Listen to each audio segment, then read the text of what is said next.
Semua makhluk ni kita akan mudah disayangi oleh orang. Persoalannya, adakah anda sayang semua orang? Ini perkara-perkara kecil yang sebenarnya besar, ya. So saya ulang balik. Dan ramai orang dia nak cari jodoh tapi dia tak bersedia. Be ready. Be ready. Kadang-kadang jodoh bertemu bila awak, ya, anda duduk di kampus, anda duduk di perumahan, nak pergi kedai je nak beli belacan 1 kilo. Contohlah, ya. Tapi anda tak bersedia. Ada kalau tak towel atas kepala nak gantikan tudung, gila. Contohlah, you must be ready. Ready macam ustazah, matching throughout. Jadi nak ke mana pun matching. Sebab how do you know you are going to meet your Mr. Right or Miss Right? Masa awak pakai tak senonoh. Ya, ingat, orang lelaki mudah tertawan pada wajah, pada penampilan, pada keyakinan, confidence. Dan bila pakai dengan betul, you akan lebih confident insya-Allah. So ready to fall in love, itu satu perkara. Dan buka hati untuk bersedia untuk mendapat cinta. Ya. Dan yang satu lagi lah, jangan lewat-lewat. Kalau you minat kat orang dengan niat baik, caranya tidak bertentangan hukum Allah, teruskan. Dengan perantaraan, dengan kawan, dengan SMS, dengan communication minda. So do it. Jangan tangguh-tangguh. Takut nanti kita terlewat, orang dah buka hati berlain. Padahal jodoh kita ada tapi kita tak tangkap pada waktu yang sama. Dan satu lagi yang saya nak sebut ini ialah, ya, ini tip-tip yang paling mudah, ya, untuk kita amalkan. Ikut kajian, ini kajian di Malaysia juga, ya, dan kajian di luar negara. Orang mudah tertawan pada bakal pasangan yang banyak persamaan. Maaf, ya, saya tak bukan orang politik, tapi persamaan dari segi ideologi politik pun penting.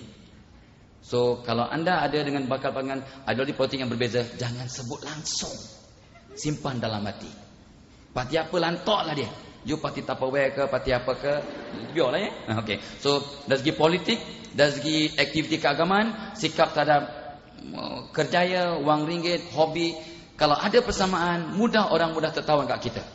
Dan kalau nak menambat hati orang, layan orang itu dengan tertib agama. Ingat, ya, dengan tertib agama, layan orang itu macam kawan lama. Tapi kadang-kadang kita ni, orang Melayu tu utamanya, malu yang tak bertempat.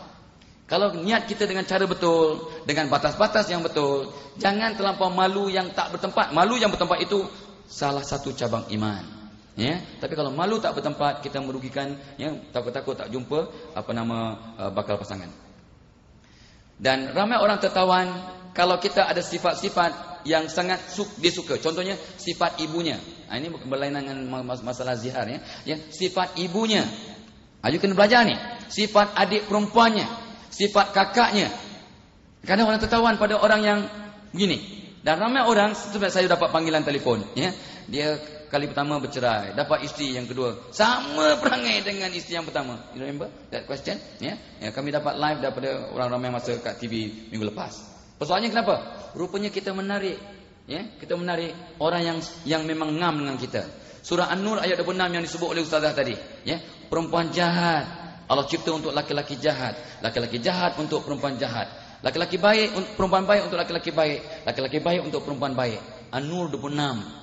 Itu sebenarnya bukan janji Allah, tapi peringatan. Sebab ramai perempuan baik dapat laki-laki jahat, jarang laki-laki baik dapat perempuan jahat. Ya? So ini perkara-perkara yang kadang kita terlepas pandang. So tuan-tuan dan puan-puan, ya, sebenarnya banyak sangat, ya. Saya insya-Allah lah saya akan mungkin bukukan ke ataupun kesetkan ni semua ni, ya. Kita ni kalau kita nak mudah menarik perhatian orang, kita kena sebut cakap dia, point dia, slogan yang disuka cakap. Kalau lah boyfriend kita suruh cakap, eleh. Yang betul-betul ni. Awak pun kena belajar, eleh juga. Jadi, boleh tahan lah budak perempuan ni. Sama je macam aku. Eleh juga. Tak sesuai, dia kata. Awak pun tak sesuai. Sengau pun kena sama. Contoh. Dia dah tak boleh cakap, dia okey lah. Dia seronok dia cakap last. Ya.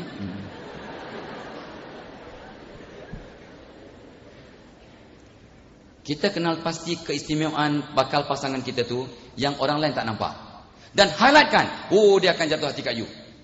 Kita kenal pasti kehebatan bakal pasangan yang orang lain belum kenal. Contohnya dia ni amat sayangkan ibunya. Ya, tiap hari telefon ibu, orang tak perasan tau. Tiap hari, you highlightkan, you ni I appreciate sangat sebab you tak pernah renggang dengan ibu. You miss, sesuatu sifat yang positif pada pasangan yang orang lain tak nampak, you highlightkan, dia akan jatuh hati kat you. Ini kata pakar-pakar psikologi. Saya rasa ada betulnya. Alright? So, jadi ini satu perkara yang penting. Satu lagi juga, kadang-kadang pasangan kita ada keunikan atau kegilaan, perangai yang luar biasa tapi tidak bertentangan dengan syariat. So you highlight kan kata, you punya gila-gila ni menyebabkan saya suka. Macam Aziz jangan banyak gila-gila. Ya, banyak gila-gila dia. Tengok cara ditanya tadi, pada saya gila-gila sikit. Bukan gila, tapi dekat-dekat lah. Yang ni gila-gila. Itu menyebabkan ramai orang tertawan pada dia. Tapi ialah, Radin lah Azlina. Mungkin Radin Azlina telah baca doa-doa berikut. Baru sampai doa-doanya. Ya, doa buat zikir yang Ustazah sebut tadi cantik, teruskan. Antara doa-doa untuk menarik pasangan antara kita ialah, of course satu ialah Al-Fatihah yang kita baca. Al-Fatihah sebagai satu doa. Al-Fatihah itu umul kita. So kita pasang niat aja baca Al-Fatihah sebagai doa yang paling hebat. Satu. Ayat 1000 dinar, doa untuk membuka pintu rezeki. Dan rezeki yang kita harapkan ialah jodoh yang baik. Wa may yattaqillaha yaj'al lahu makhraja wa yarzuqhu min haitsu la yahtasib, sampai akhir ayat 3 dan 4 surah At-Talaq. Sebab Allah bagi ayat itu sebagai motivasi kepada janda-janda yang baru yang cerai dengan suami untuk dapat hidup dengan berdikari, malahan dapat punca rezeki dan mungkin jodoh baru. So that itu asbab, asbabun nuzul itu kita kena faham. Ayat 1000 dinar. Surah Yusuf ayat 4 adalah doa pengasih untuk orang mudah kasih kat kita.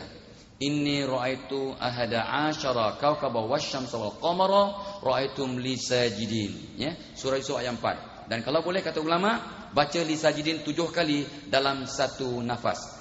Ini ra'aitu ahada asyara kawkaba wasyamsa wal qamara ra'aitum li sajidin dan bayangkan wajah orang yang kita suka itu dan hembuslah wajah itu. Ya Allah, bagilah dia syok kat aku. Dia syok, jangan sembarang syok gila khinzir kat aku.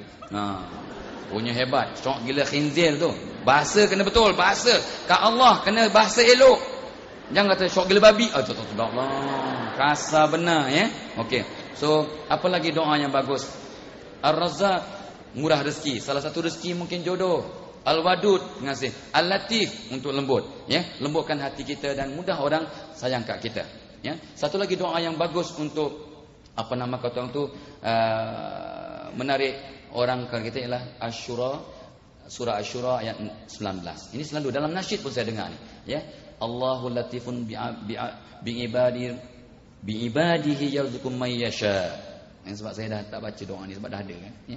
Allahu latifun bi ibadihi yarzuqu may yasha wa huwal qawiyul aziz. Ini puji-pujian pada Allah. Asyura ayat 19, doa pengasih. Doa pengasih yang sangat hebat. Ayat Quran tak ada power. Allah yang ada power. Kita ikhtiar ini asbab. Jangan berkata dengan ayat ini wrong. Ayat ini tak ada power langsung. Ini usaha kita untuk mendapatkan pasangan. Tapi yang paling penting, di samping semua ayat-ayat yang kita baca ini, yang paling penting adalah kita sediakan diri kita, sucikan diri kita untuk dapat menarik bakal kita. So that is the best. Kalau tahu tu nasihat yang paling baik untuk kita dapat menarik pasangan kita. Dan kalau kita orang yang hatinya keras dan sebagainya, kita kena lembutkan hati kita dulu. Ini kadang ini sebenarnya saya pernah merawat ataupun menasihati seorang manusia yang sangat pemarah. Ramai orang sayang kat dia tapi langsung tak pinang. Dia asyik marah, mengamuk. So saya kata cuba baca surah Al-Anbiya 69. Setelah baca Fatihah, dia baca Al-Anbiya 69, you sedut yang you telan. Kulna yana rukuni bardaw wassalaman ala Ibrahim. Wahai api, sejuklah engkau dan selamat sejahtera atas Nabi Ibrahim. Ini ayat ini, asbab ayat inilah maka Nabi Ibrahim sejuk dalam timbunan api yang so kita sejukkan hati kita. Mungkin sebab kemarahan yang dalam diri itu menyebabkan orang tertolak daripada datang kat kita bakal pasangan kita. So rawat diri awak, rawat diri kita, ubah diri kita. InsyaAllah bakal pasangan akan datang dengan usaha-usaha yang begitu. Di samping usaha, bak kata usaha tadi, kita communicate dengan betul. Dan jangan underestimate the power of mental communication tadi. Berhubunglah dengan mereka. So insyaAllah lah tuan-tuan dan puan-puan, untuk akhir kalam, jodoh kita insyaAllah ada. Persoalannya, adakah kita bersedia untuk dapat jodoh itu? Adakah kita layak untuk Allah berikan jodoh? Allah beri hidayah, of course, dan jodoh dan rezeki pada orang yang Allah fikir layak untuk menerimanya. Jadikan diri kita layak untuk mendapat jodoh. Jadikan diri kita layak untuk mendapat hidayah, untuk terbuka pintu rezeki. InsyaAllah rezeki dalam bentuk jodoh akan datang kat kita. Wallahu a'lam.